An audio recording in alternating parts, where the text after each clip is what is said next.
Welcome to Joe and Josh Talk The Walking Dead. I'm Joe. I'm Josh. And we hope you all have been enjoying the blogs we've been putting out covering The Walking Dead Season 8. And for the mid-season finale, we decided to do something a little special. Today we're going to be looking at the top 8 most shocking moments from The Walking Dead Season 8A finale.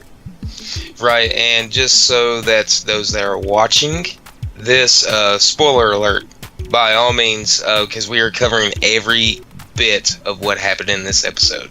Absolutely, a lot of shocking moments.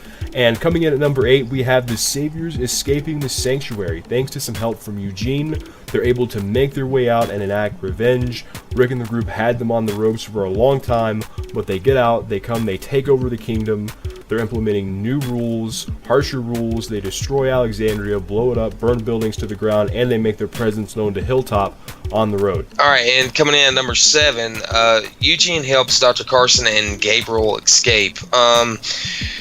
We get to see Eugene in a former form of himself for just a brief moment, as he lends a helping hand by providing Dr. Carson and Gabriel an escape route so that they may get back to complete Gabriel's holy crusade, if you will, which is to get Dr. Carson back to help deliver Maggie and Glenn's child.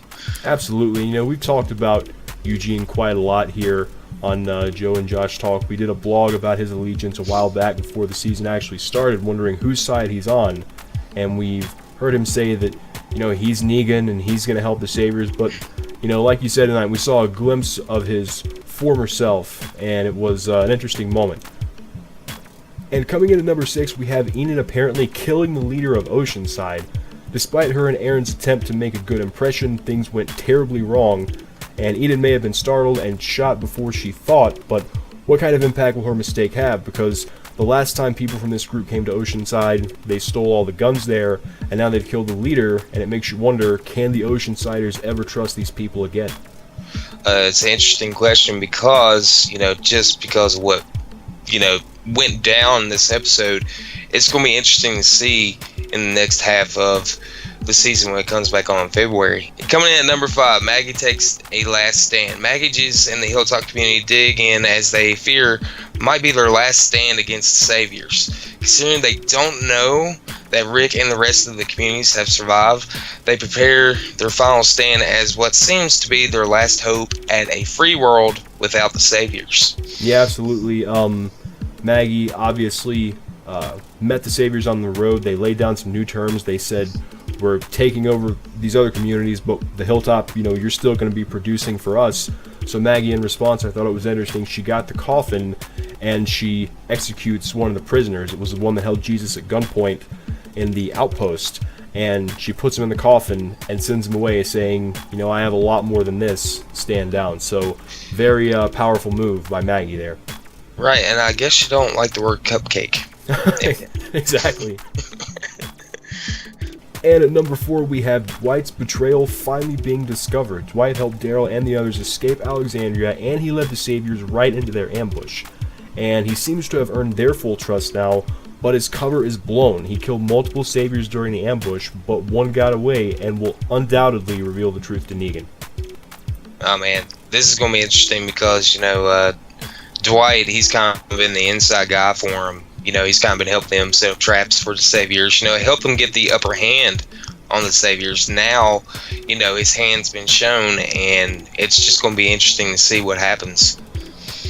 Coming in at number 3, Rick and Negan face off. Okay, we finally get to see Negan and Rick, square off. They throw some blows. It was a little bit of a teaser since they both, got good few licks in. And then Rick makes his exit through a window. Not to worry, though. I'm sure we will see these two face off again. Yeah, it was a great scene and a really interesting moment when Rick is kind of gaining the upper hand and he grabs Lucille, which sends Negan into a rage, gives him a second wind, and allows him to kind of come back. But I have to agree with you. I think these two are going to fight it out a lot more in the second half of the season. And it's interesting to see, the story, those that have read the comics, of course we know the story behind the bat and everything, why it's called Lucille and all that, but I wonder if they're going to throw in a little bit of the backstory maybe in the second half of maybe the season. Hopefully they do, because those that haven't read the comics are going to be like, why in the world is he so possessive over that bat and he freaked out like he did? So I'm interested to see if they actually throw a little bit of a backstory in there, maybe. Definitely. And coming in at number 2, we have Ezekiel sacrificing himself so his people could escape. This doesn't mean he's dead. We know he's one of 3 people the Saviors have put a big bounty on, but he creates a distraction in the kingdom. He allows his people to get away. This includes Carol and the others, and he stays behind. And we don't know if he's going to be tortured. We don't know if he's going to be killed and made an example of. But we don't even know if any of that's going to happen. Maybe he'll escape, something will happen, but we'll have to wait until Season 8B to find out. I have a funny feeling that he's not going to get, cut off the season that quickly. I mean, I think he still has a role to play. And the most shocking moment from the Season 8A finale is Carl reveals he's been bitten. What a shocker to an end to the mid-season finale.